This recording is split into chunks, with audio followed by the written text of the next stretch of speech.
diri kita, besar mana kita daripada Allah?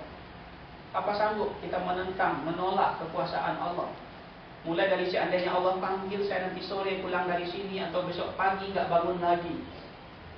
Apa sanggup kita menentang kekuasaan Allah yang maha besar? Telah saya lihat begitu kekuasaan Allah. Seandainya sekarang Allah tanam saja satu bakteri di ginjal saya membusuk, saya gagal ginjal, harus cuci darah 2 kali seminggu untuk hidup. Seandainya nanti mau pulang, Allah lepaskan kendaraan saya atau kendaraan lain, saya tabrakan, mungkin saya akan koma di rumah sakit. Seandainya Allah ambil satu saraf di kepala saya senyum-senyum sendiri, mungkin orang tidak menghargai lagi saya karena saya dianggap orang gila. Begitu semua sekarang bisa saya lakukan karena Allah saja. Lalu apakah pantas saya menyombongkan diri? Apakah pantas saya tidak beribadah? Apakah pantas saya bersantai-santai? Padahal yang nikmat akhirat itu yang harusnya kita cari. Bapak Ibu, pindahkanlah tangan kanan kita ke bahu kiri, tangan kiri ke bahu kanan, berselang di dada kita, tundukkan wajah kita 45 derajat. Cobalah mulai dengan istighfar. Cobalah mulai merasakan sebulan terakhir saja berapa kali salat kita lalai. Sebulan terakhir saja berapa sering saya masih menyebut atasan saya, bawahan saya, rekan saya, bahkan suami saya, istri saya. Sebulan terakhir saja berapa sering saya memarahi anak-anak saya dan murid-murid saya dengan kata-kata yang tidak pas sebagai seorang guru. Sebulan terakhir saja berapa sering mata saya memandang orang lain dengan pandangan remeh. Mulut saya berkata dengan pandangan dan intonasi saya lebih hebat daripada dia. Sebulan terakhir berapa sering penyakit SMS masih menghingga di hati saya. Sebulan terakhir berapa sering saya masih mengabaikan panggilan-panggilan Allah, sehingga masih lalai salat wajib saya, masih enggan melaksanakan yang sunat, dan seterusnya. Padahal saya pasti mati. Saya pasti kembali kepada Allah. Saya hanya makhluk Allah yang kecil dan lemah. Saya tidak punya apa-apa kalau bukan karena Allah. Saya bisa begini karena Allah kasih otak yang cerdas di atas rata-rata. Saya masih bisa ke sekolah dengan selamat karena Allah masih dampingi perjalanan saya. Saya masih punya suami karena Allah masih merawat, menyehatkan, dan mendampingi hati-hati kami tetap bersatu karena Allah. Saya bisa punya anak karena titipan Allah. Saya punya rezeki karena rezeki dari Allah. Lalu apa yang membuat saya bangga selama ini dan ingin bersantai-santai? Coba koreksi diri kita Bapak Ibu, dan jangan malu untuk beristighfar. Tadi sudah kita lihat betapa besar kekuasaan Allah yang kita lihat.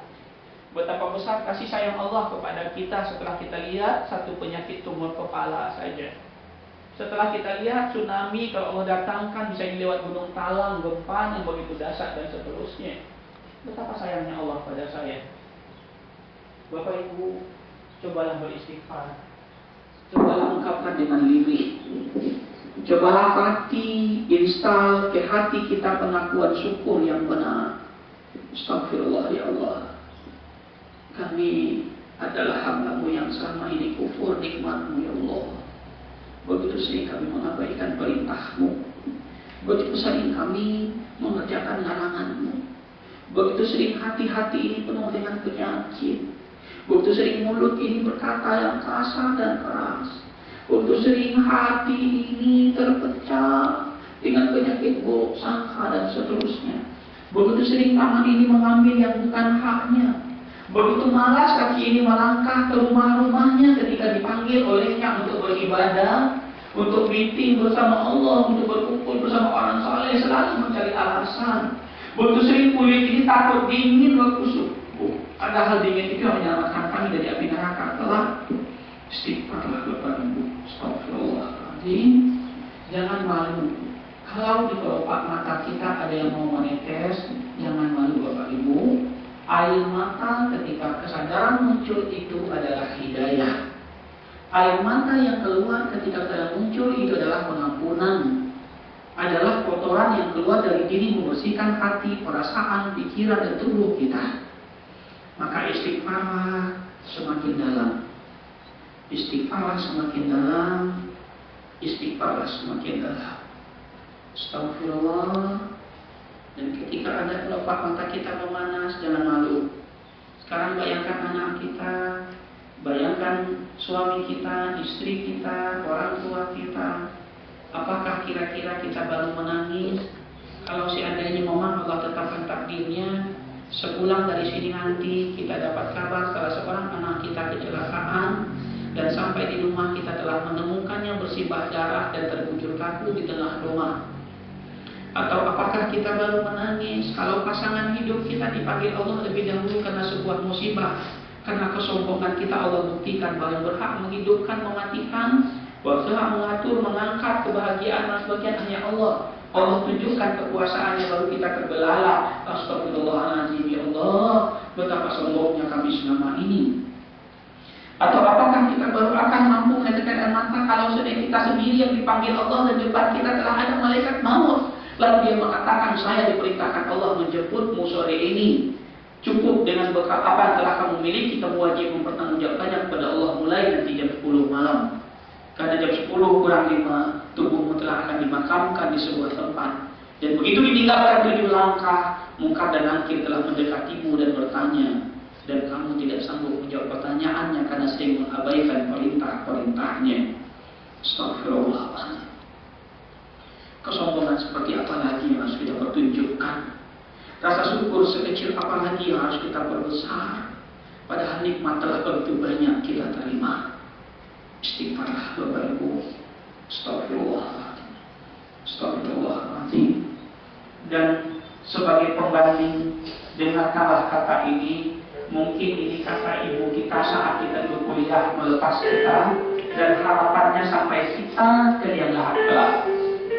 Ini kita buat untuk mengingatkan adik-adik yang masih kuliah di kampus. Tapi tidak salah Bapak Ibu mendengarkan, bayangkan suara ibu kita dulu ketika melepas kita sekolah dan kuliah, hingga dengan itu kita bisa seperti ini sekarang.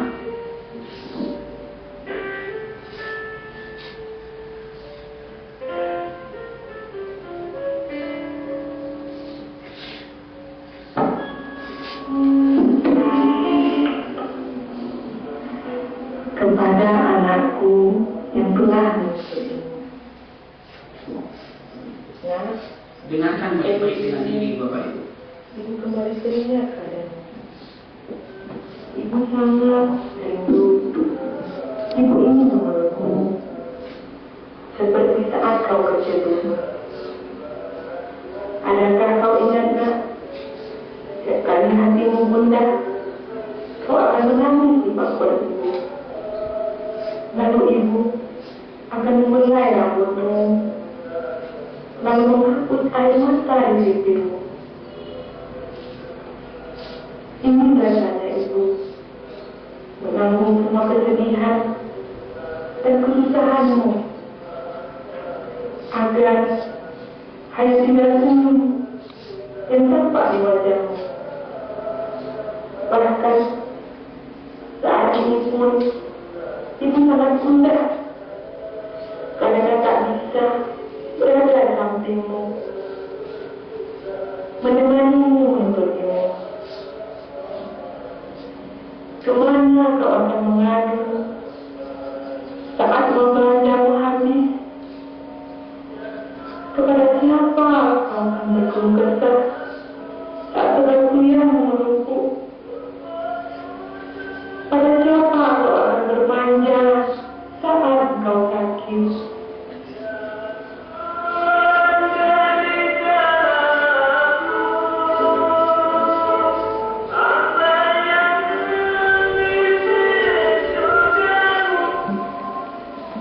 Hanya pada Allah ibu menitipkanmu, nak.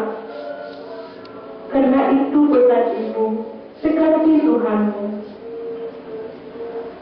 Perbanyak ibadahmu dan giatlah belajar. Mengapa aku tahan rindu ini dalam tiga harapan bahwa suatu hari nanti kau akan pulang dengan membawa keberhasilan. Nah, kebahagiaan itu adalah Bapak Ibu, mengenang jasa ibu kita, jasa ayah kita. Mari kita angkat tangan kita berdoa. Na'udzubillahi minasyaitonirrajim. Bismillahirrahmanirrahim.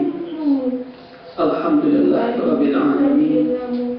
Wal 'aqibatu lil muttaqin.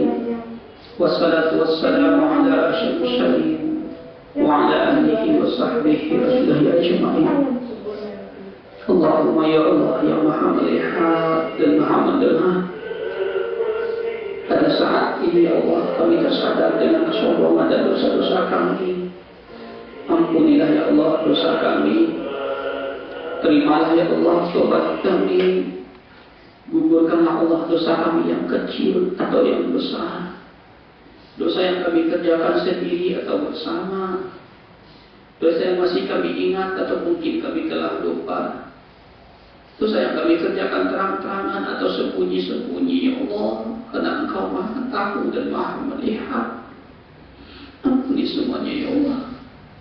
Allahumma ya Allah, Engkau pemilik hati kami. Selama ini motivasi kami betul lemah ya Allah untuk jadi yang terbaik. Padahal Engkau amanahkan kami jadi khalifah di muka bumi-Mu, melaksanakan tugas-tugas terbaik dari-Mu, dan bertanggung jawab kelak hanya kepada-Mu. Kami tahu kami akan evaluasi kelak di hadapan-Mu ya Allah, yang tidak satupun akan lolos dari pantauan-Mu. Ampunilah kealpaan kami ini ya Allah. Betapa sering kami salah ya. Betapa sering kami salah orientasi. Betapa sering kami salah kata tentang hidup ini ya Allah. Ampuni ya Allah. Ampuni ya Allah. Dosa-dosa kami. Ya Allah, satukanlah hati kami yang berpenyakit ini ya Allah. Angkat penyakitnya. Kalau hati kami gelap terang ya Allah. Kalau hati kami gersang sejukkan ya Allah. Kalau hati kami berpecah belah satukanlah ya Allah. Kalau hati kami banyak penyakit berusaha angkat semuanya ya Allah. Jadikan hati kami yang salim ya Allah. Hati yang salim ya Allah. Sebagaimana hati Rasul-Mu, hati sahabat Rasul-Mu, hati para salafus saleh yang Engkau ubah semuanya ya Allah. Allahumma ya Allah, Kami menyayangi ayah ibu kami sebagaimana mereka menyayangi kami. Kabulkan doa kami ya Allah. Ampun juga dosa mereka ya Allah. Bapak Ibu, bayangkan wajah ayah ibu kita, baik yang masih hidup ataupun yang telah meninggal, dan berdoalah secara khusus. Pribadi-pribadi sebutlah keinginan kita. Kalau dia sudah meninggal, kalau misalnya kuburan sempit, mintalah dilapangkan. Kalau kuburnya panas, mintalah didinginkan. Kalau kuburnya gelap, mintalah diterangi. Kalau kuburannya dia sedang siksa, minta dihentikan siksanya. Kalau ia kelaparan, minta Allah cukupkan makanannya sampai hari kiamat, sebagaimana Allah cukupkan lewat dia makanan kita waktu di dunia ini. Terus Bapak Ibu bayangkan dan berdoalah. Bayangkan wajah mereka, mungkin mereka sedang menunggu doa kita di alam kubur sana sekarang. Mungkin mereka sedang menunggu doa kita ketika dia sakit di rumah tua, di kampung sekarang. Mungkin mereka sedang mendengarkan kalimat-kalimat doa kita lewat alam kuburnya sekarang. Karena patah-patah doa seorang anak tidak ada jaraknya dengan Allah Subhanahu wa ta'ala. Teruskan doa kita dan minta maaf juga, minta ampun juga atas dosa kita sesama kita yang dipenuhi penyakit buruk sangka, saling menjatuhkan, penyakit SMS yang membuat kita nggak produktif, yang membuat kita di kantor nggak nyaman, di sekolah nggak enak hati, bertetangga bermusuhan. Istighfarlah dan mintalah ampunan Allah Subhanahu wa ta'ala. Jangan malu. Setelah kita tutup doa kita nanti, yang ibu-ibu silakanlah rangkul ibu-ibu di sebelah kiri kanannya, yang tua atau yang muda darinya, minta maaflah, minta doalah. Semoga kita bisa lebih baik keluar dari musala sore hari ini. Semoga kita mengamalkan apa yang kita dapat. Tidak hanya sekedar ilmu seperti pohon tak berbuah padahal daunnya lebat. Yang kita ingin kita bisa menikmati ilmu kita karena berubah jadi amal. Bapak-bapak silakanlah rangkul sahabat kiri kanan kita. Setelah kita minta maaf kepada Allah. Bagi yang tidak mungkin pulang kampung nanti, teleponlah ibu kita yang masih hidup, ayah kita yang masih hidup. Bagi yang bisa menjenguk-jenguklah dan bersimpuh dari hadapan mereka, minta doa mereka agar kita jauh lebih ikhlas.